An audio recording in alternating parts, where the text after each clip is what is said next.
And welcome back here to Versus Live. I'm Ross Merriam. There's Todd Anderson. We got Rob over there in the booth taking your questions and comments. Be sure to tag at SCG Tour so we can see him, and he will send over his favorites to us. We are continuing our day exploring Super Friends archetypes here on Versus Live. There's a ton of different versions out here right now. A lot of good Planeswalkers. We started with Azorius. Didn't look that great in the face of Izzet Phoenix.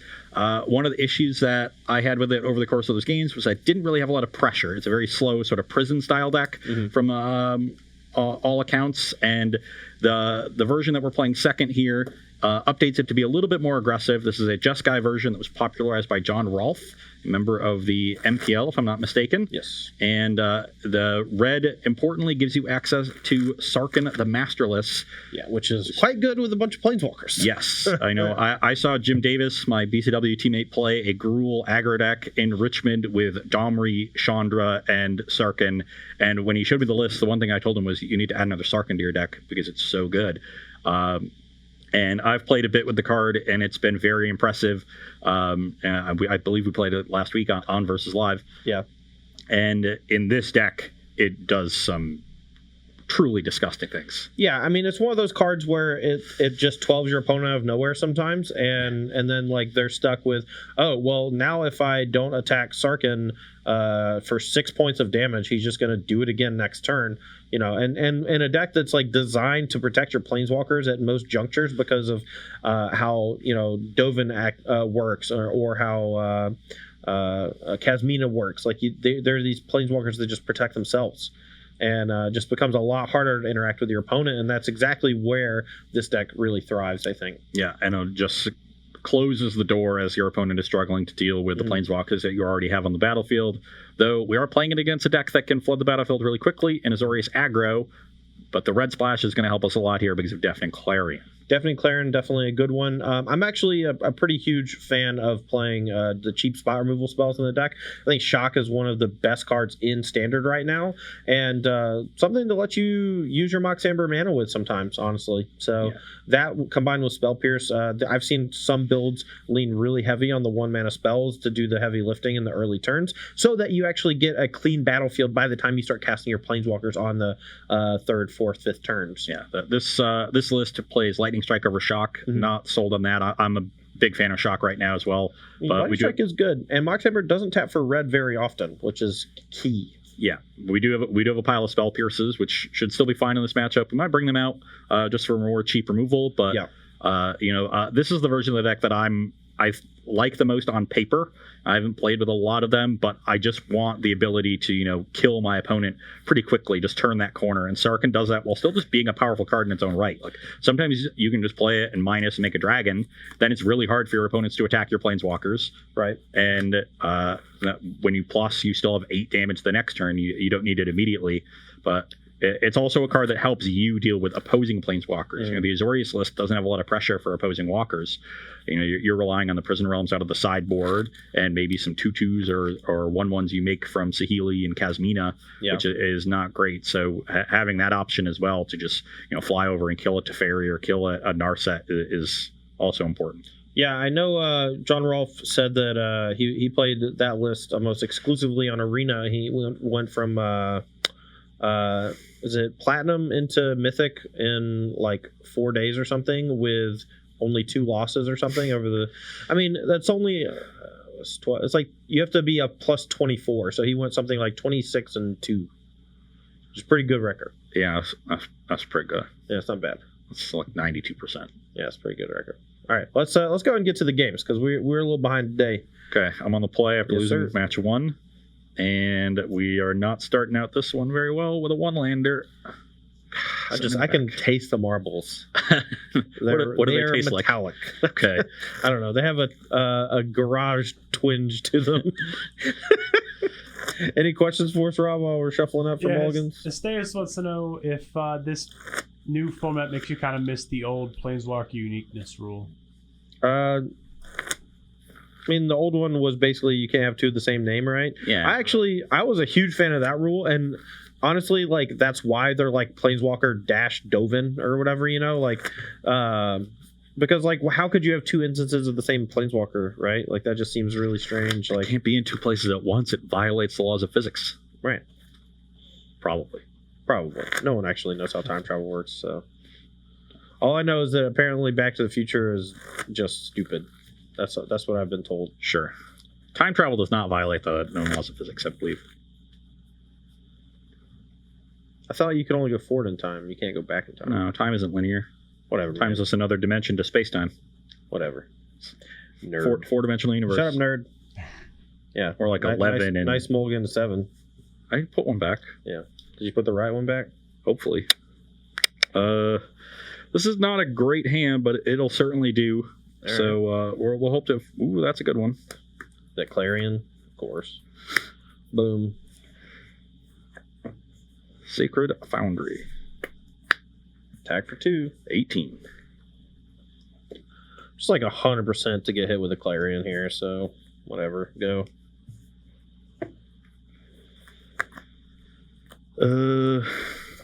Okay, Clarion you. Yep. You're up.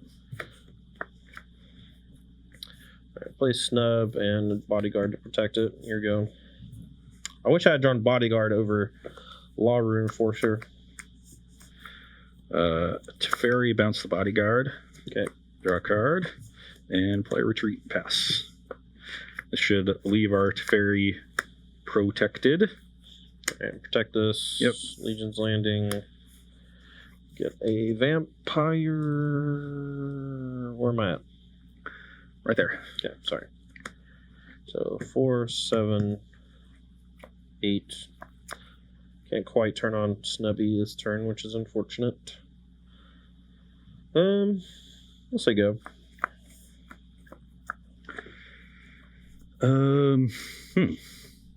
Interplanar Beacon is not a bad one. Plus this. Mhm.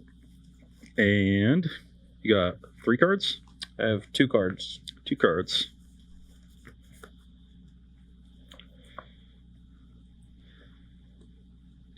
I will...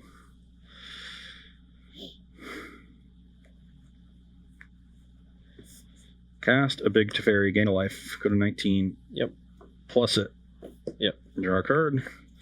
And end step, untap 2 lands. Okay. So now he can play a sorcery at instant speed, but I don't think that matters too much. Alright, we're going to play our own Teferi.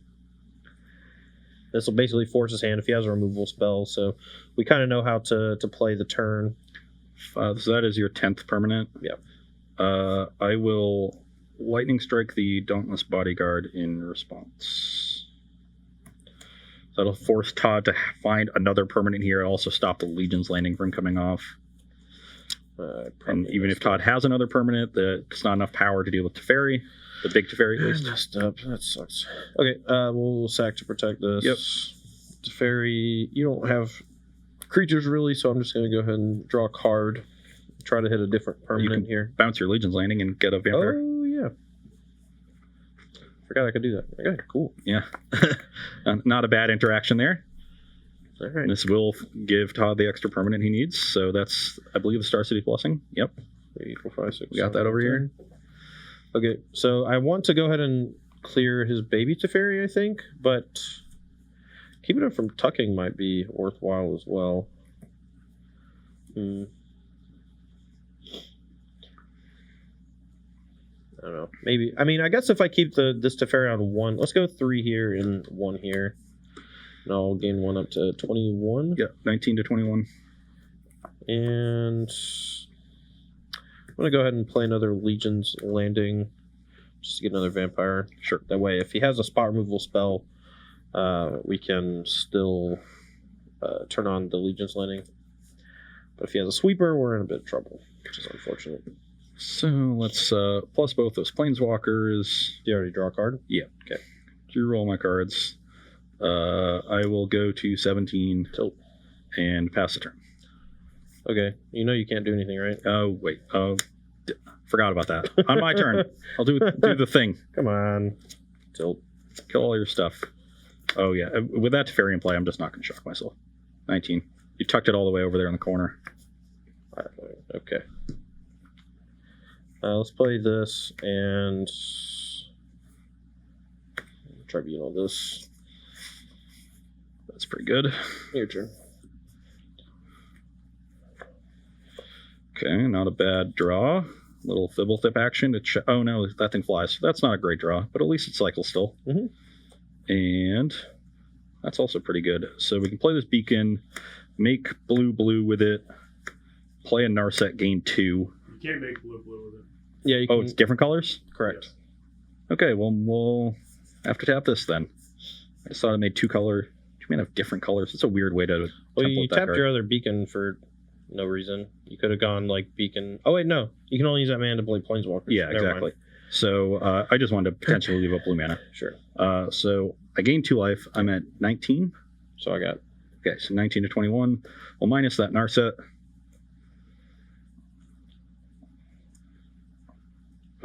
Find another baby Teferi. Okay.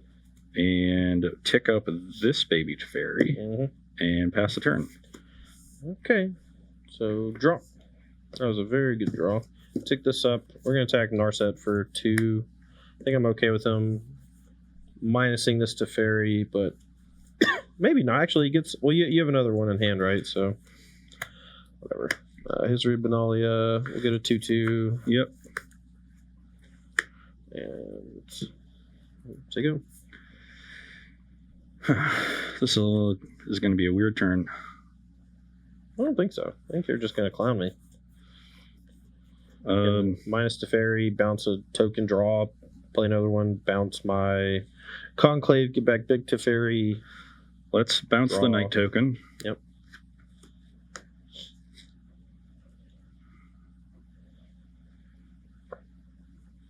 And attack your Teferi.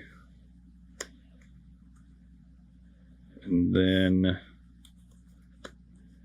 play a Sarkhan, gain 2 life, go to 21. Yikes. I'm going to make a dragon. Just that'll shut down the Sky Marcher Aspirant. Yeah, whenever a creature attacks you or a planeswalker you control, it deals 1 damage to that creature. So that'll shut that down and protect my planeswalkers for now. And pass the turn. Trigger this. Night. Yep.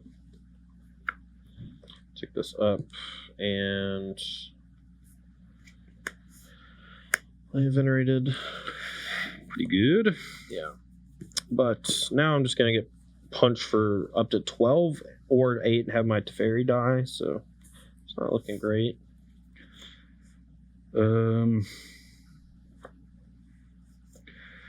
So let's plus the Sarkhan and send in for 4 at the Teferi and 4 at Todd. Okay. Brings him to 17. That's what I got. Then I will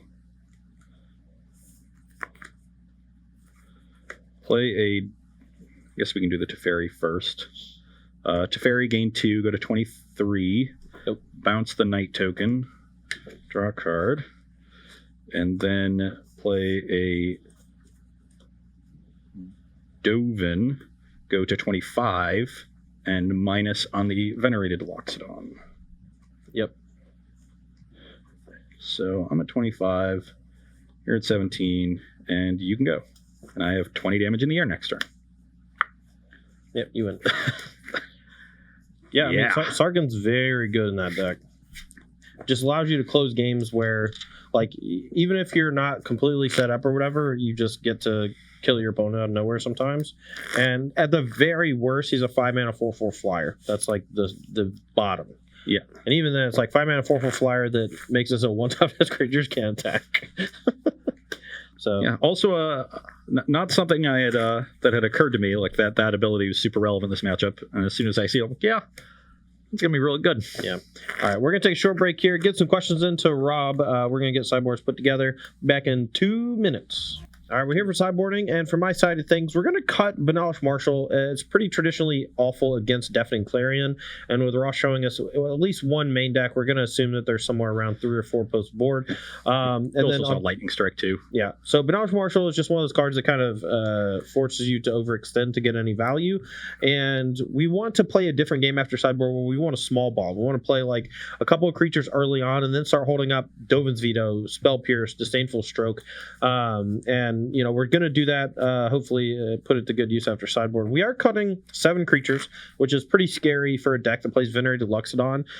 It's possible that I'm way overboarding and the Teferis probably shouldn't be coming in, but both Law Rune Enforcer and Banosh Marshal are just so bad in the matchup that I think it's okay to just try to leverage my first 2 creatures I play, basically. It's also pretty rare that you use Banish Marshal to convoke a Loxodon. Right. So I don't think you're making your elephants that much worse. Yeah, and because we're bringing in so many blue spells and cutting our triple white spell, we're just trimming 1 plains for 1 island. We also don't want to flood out in the matchup, so we're okay exchanging a land as opposed to just going up to 21 lands. Yeah. And you're not raising your curve by that much. Yeah. On my side, you saw a lot of Spell Pierces rotting in my hand there. They can normally be good in this matchup, or at least fine, but I think they get significantly worse once Teferi Time Raveler enters the fray. Yes. And you just can't get stuck with a card that, isn't going to do anything, and the floor on Spell Pierce is pretty low. If you draw it after they play their history, it doesn't do anything. So we're going to, cut it and bring in cards that really do affect the battlefield. We've got our 4th Clarion. Prisoner Realm is not a great card in this matchup, but usually they bring in some big non-creature permanent that you want to answer. Some Planeswalker like a Johnny. Fair, I want to be prepared for that. And it can handle some of the bigger creatures that Clarion misses. And then we've got Liars, which are great. And Spark Double and Expansion Explosion are 2 of our cards that are more appropriate in matchups that are going to go long, and you need to go really big, and just not suited for this matchup. There's also Gideon that the Prison Realm tags. Any questions for us, Mr. Robbo? Yeah, Riser0X wants to know, what are your food recommendations for Syracuse? Dinosaur barbecue and Possibilities. There's a place underneath the hotel we usually stay at that's not terrible, but the food is not great. But the atmosphere is fun. It's like a good Saturday night, Sunday night hangout. Forgot the name of the bar though. It's just. It's also Funk and Waffles is good. Never been there. Great. Empire Brewing Company. You got to get the Big Mamu at Empire Brewing Company. It's a trio of Cajun dishes with a bunch of blue cornbread, and the blue cornbread is so good. All right, a couple more. Nittany Scout wants to know, what's the reason for the Law Rune Enforcer in your aggro deck? So Law Rune Enforcer plays a very similar role to creatures that have traditionally been a white weenie in the past. We just haven't had a 1-drop one. Haven't had Gideon's Lawkeeper in Standard for a minute, if I'm not mistaken. And basically it just is a 1-mana creature, which you always want when you're playing Legion's Landing, because you just want to have those draws where you triple 1-drop on the play, and you can transform Legion's Landing on turn 3 when you attack. Now, it's good to have dynamic 1-drops. We see in this deck, we have 1-drops that are good late game, like Luxodon, or not Luxodon, the 03 Snubborn Sentry. We have ones that can protect us from sweeper effects and Dauntless Bodyguard. The only one that's really just like a generic 1-drop is Sky Marcher Aspirant, which is why you see a lot of lists actually cutting it. Yeah. And then now we get Law Rune Enforcer, which is great in the early game as just a 1-mana card. Also has 2 toughness, so it doesn't die to Chain Whirler or Fanatical Firebrand. But on top of that, as the game goes along, its value just increases over time because your opponent's playing larger and larger creatures that you get to tap down so they can't block, or you just get to tap down if they're going to fly over and attack your Planeswalker or try to kill you. Yeah, it's a solid body at 1 mana that'll also shut down Lyra Dawnbringer and really problematic cards, like Todd said. And that extra point of toughness is really important. When you have a ton of Anthem effects, you actually want to get more toughness because it makes it so much easier to attack. Pumping your 2/1s, in against a Goldfish is really nice. You're dealing 3 damage instead of 2, but against most people, they're going to put blockers in your way, and combat goes a lot easier when you're attacking with a bunch of 2/3s and 3/4s as opposed to 3/2s. Yeah. Let's do one more. I'm taking them all again if you want to. How do you feel about the dedicated control decks? Are they just getting worse in the format? I don't think so. As per Control, we have that coming up as our last match against this Planeswalker deck. And I think if the Planeswalker deck specifically get a lot more play, you're going to see... okay. I messed up something. Sorry, go ahead. Just marking your cards. No, I just put the wrong sleeve on the Howled Fountains that we switched back because the new sleeves were on my side. Yep. So sorry, go ahead. I do think Esper is still solid right now. It's one of the more powerful decks, but I don't think it has room to grow. And I think as the format evolves and these newer decks get tuned, Esper is going to get a lot worse. Because the control decks rely on things like Absorb and Vraska's Contempt to answer Planeswalkers. I don't think those cards line up well against where this format is going. They don't line up well against the Dovins and the what's its fate, the Teferis of the world. I mean, I've seen some Esper control lists actually go down to 2 Absorb. So like everyone is kind of acknowledging the fact that counterspells are getting worse because Teferi Time Raveler is just so good in both aggro and control matchups, like or control decks rather. Yeah. It's just a great card, and it's one that kind of invalidates playing at strictly instant speed. So yeah, I mean, that makes Chemister's Insight a lot worse. So Yeah. a lot of the cards they traditionally play are getting worse. So you see them turning into more Planeswalkers And heavily more on their own tap out. Narsets. Yeah. But then, like, is that better than Esper midrange? They're probably just a worse Esper midrange deck at that point. sure. Just get some heroes in your deck and go to town. So I think that's sort of where it's going, and eventually Esper will end up in that category, but that'll be a few weeks down the road. I'm actually just not sure. I'm going to go to 5. Actually, I'm going to go 6 again. I'm going to keep my 6 after my 7 was 6 land Sarkhan. Yeah, neither of my hands have been very good, but I think that that's just going to be the case after sideboard, just because you have so many blue cards. If you just don't have a blue source, your hand just looks awful, and you can only really play 9 blue sources. Yeah, they're getting a little ambitious with their splash right now. Yeah. In these Azorius Aggro decks. Not loving it. I've seen some 4 Teferi lists in the main. This one was a little bit more disciplined with only 2. All right, we're going to keep. We can bin that land. All right, let's go and start.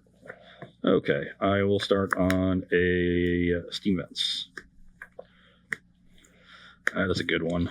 Your turn. Yeah, there's a reason you're seeing a lot more Danto Vanguards right now than Tithe Taker, and it's because red removal is coming back in a big way. Yeah. And Teferi sort of does what Tithe Taker was doing. Yeah. Start a card, my Fibblethip. All right, we're going to go ahead and get our Venerated on deck. We don't really want to attack with our Sky Marcher, so we would be trading 3 damage here instead of playing the Luxon. We don't really have a different play, so might as well. Go. This game is not going so hot. Attack for 11. Yeah, I'm at 7. Go. We might get hit with a Wrath or something, or Settle the Wreckage next turn, but... Kazmina. Okay. What do All you- right. Is that one not scary? It's fine. No, it's good. I'll loot. Yeah. We'll discard a Hallowed Fountain. Pass the turn. So spells... Yeah, your Tribunal's still good. That's what I thought. Okay. So we'll go 9th permanent, 10th permanent, and I think I just Tribunal the Wizard token and then Sky Marcher Aspirant at the Kazmina. Are you dead if I... No, you're dead. Never mind. Hit this. Yeah. You hit the Wizard and Kill then you. just attack me. Yeah. Both of these are 4 power. I jump 1 and take 7. Yeah, I am, you're out. You're dead. I'm dead. Ooh, hey. Wow. All right, let's play some more post-board sideboard. My opener was 4 lands, Fibblethip, Kazmina. And I drew 5 drops and lands. Yeah. But that's going to happen, if I stumble, and even if I have what's my best 3 there, like a Dovin or a Teferi, I'm really far behind. My removal does not match up well against a Danto Vanguard into Elephant. Yeah, Danto Vanguard is the key in a lot of these matchups where they have so much spot removal that is either damage based or destroy based. And there's a reason why like Esper Control moved towards Moment of Craving and stuff like that. But now that they've kind of moved towards being the multicolor hero deck, the cheap removal out of that deck, like they're not playing Moment of Craving or even Cast Down. They're playing like Tyrant Scorn. Yeah. And while Tyrant Scorn can bounce what's it called? A Danto Vanguard, it can't kill it, which is key. Yeah, you usually have to contain it with hero tokens. You got some moments out of the sideboard, but that's about it. All right, you're going to be on the play. Definitely a good card right now. I think we keep this one-liner and cross our fingers since we're on the draw. Anyway, let's take a question or two while we're shuffling up, bro. Gotta give me some more questions. Come on, chat. Okay. Guys, actually, I've had a couple kind of about the Phoenix list from last match, and if you would like replace Augur with anything such as Terramander or Burning Prophet.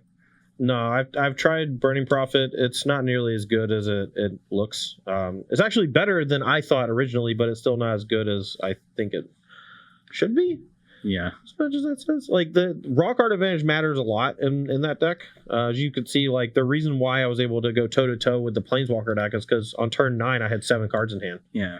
Now with Finale, Chartercourse, Augur, Crackling Drake, Arclight Phoenix, you have this critical mass of card advantage generators, and you find so many of them because the rest of your cards all cycle. Yeah. You only have 21 lands, so I'm in for playing just more card advantage, being able to go long. My hand is great though. Yeah, I'm gonna keep it. I'm not the hugest fan of how it's set up, and we need to draw. I'm gonna play this. We need to draw. What's it called? Fibletip. You're the one. You make magic, lots of fun. All right, I'm going to We're gonna play get sued by PBS now. Snubhorn Sentry and then a Dauntless Bodyguard to protect the Snubhorn Sentry and say go. Okay. I will play Glacial Fortress, play Teferi, and bounce the Vampire token. Let's go. I'll get Todd off of Legion's Landing, draw me a card. The Bodyguard gets checked by Fibblethip, and the Sentry's still an 0-3. Probably for another turn. All right, I'm going to shock. 18. Your own Teferi. No, I wish. That's still pretty good. Is that better? Actually, I'm going to think about this turn a little more. Okay. I think history is pretty good here. That's pretty good. I got Gideon, too. I can Gideon, give this indestructible, and attack this, and then if you block, it kills your thing, and it just makes it harder for you to keep your Teferi around next turn. Yeah, I'm just gonna play Gideon instead, and I'm gonna tick up on the Dauntless Bodyguard to give it indestructible, and I'm gonna attack Teferi. Unfortunately, that only lasts until next turn, so Ross could potentially still kill the Dauntless Bodyguard with a Clarion, but then I still get to keep this around. So you have 7 permanents on the battlefield, which that is that Gideon's going to be problematic. Yeah, Gideon is stellar in these matchups, especially being able to attack and not being able to get swept. I'm not sure what to do. So 7 permanents, you'd have to play history plus a land, and then you're there for the Sentry. That would be tough. Though you did say you kept a 1-lander. I did. Come on. You want Fibblethip or Teferi? I think I'm going to let the Teferi die. Okay, here you go. I think that's smart. He can use the Fibblethip's body to protect a future Planeswalker, and the Teferi has basically already done his job. And that is my plan. Let's try to protect this Kasmina. Yep. Make a 2/2 and loot. And discard a Hallowed Fountain. All right. Untap draw. Yep. Okay. This is Vigilance, Lifelink, or Indestructible, right? Yes. All right. We will tick up on the Dauntless Bodyguard. We did not draw a way to turn on snubs this turn, so we'll just send both of these at Kasmina just to try to check the ability next turn. I guess, no, we should attack with this too and transform Legion's Landing. That's way better. Maybe I messed up. Nope. Okay. I'm smart. I did it right. So I could throw away this Kasmina in order to eat the Snubhorn Sentry. Yeah. Or I can throw away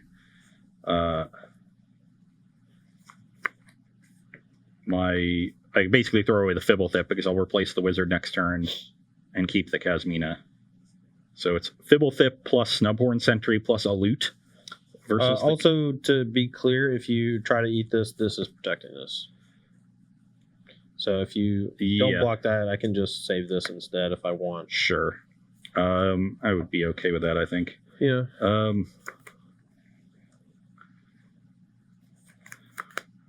God, this is so tough. Because I'm pretty sure that Snubhorn's turning on next turn, so it's pretty valuable. Yeah, I'm gonna try to eat the Sentry. All right. Since the Sentry is going to be bigger than Bodyguard, I'm just going to try to save it, and then I will second main. I'll play a History Benalia and give token to go. So it leaves us 4, 5, 6, 7, 8. The history will make 9. Yeah, we should be okay next turn. Unless Ross cleans up 2 things, maybe 3 things. No, we're not going to be cleaning up much. I've got a Sarkin. Oh, I got Spell Pierce.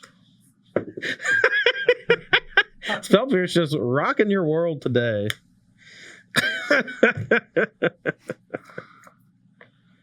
Well, I'm dead.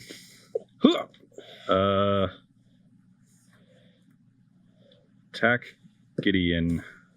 You can go. Draw 2. Get another knight. And it says 4, 5, 6, 7, 8, 9. I will play a Snubhorn Sentry, and I'll play a Dauntless Bodyguard protecting the old sentry, I guess. Yep. And then we'll tick up to give, I guess, this Snubhorn lifelink. Attack with these. Okay, well, my plan next turn is going to be to try to find a Clarion and hope there's not a second counterspell there, but it seems like there is. All right, so you take 5. So we'll jump there. I go to 15, you gain 3 to 21. Yep. Here we go.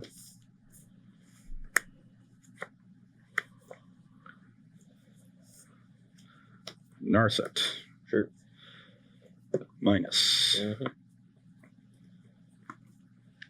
Got a land? Yep, I'm going to shock myself to 13 and cast it. Veto.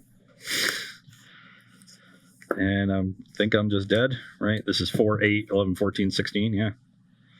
I mean, Todd just had 1, 2, 3 with multiple counterspells. Pretty sure I missed a line drop somewhere. You missed your 4th line drop, but you flipped the landing you're that right. turn. No, you're right. I did draw a land on the draw. That was nice. Classic. Well sequenced from Todd there. Was able to basically use all his mana every turn. I don't think I can sequence differently than the way I did. Like I had 2 Sarkins in my hand. I had to build towards them. I think maybe my block was bad, but if my Sarkin doesn't resolve, that doesn't matter. Does that match? What game was that? Yeah, that was game 3. That was game 3? Yeah. Oh, yeah, because I won on the mold of 6 that was supposed to be a 5, but we don't go to 5 unless it's the second mold. I think that's the marbles. I think I get the marbles back. It's a banner day for Todd.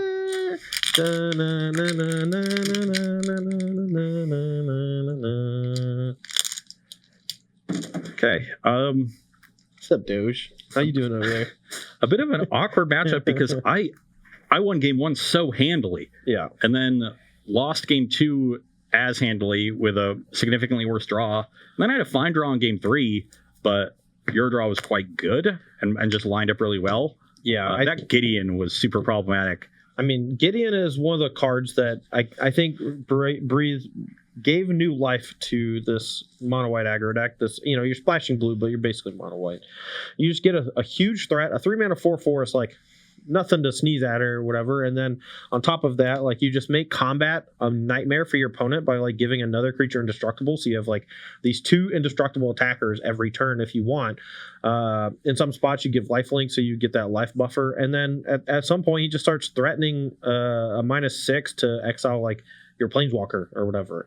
Doesn't get hit by a sweeper because he like turns off when it's your opponent's turn, which is nice. So I don't know. I'm a huge fan of Gideon in this deck.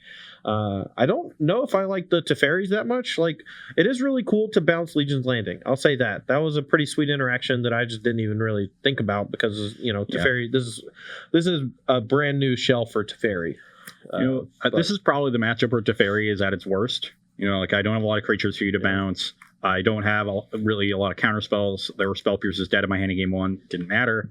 So it's not doing a whole lot in this matchup in particular. But if you think about like the mid-range matchups, just like being able to and control matchups, still seems great. Just does the same things it does in every other matchup.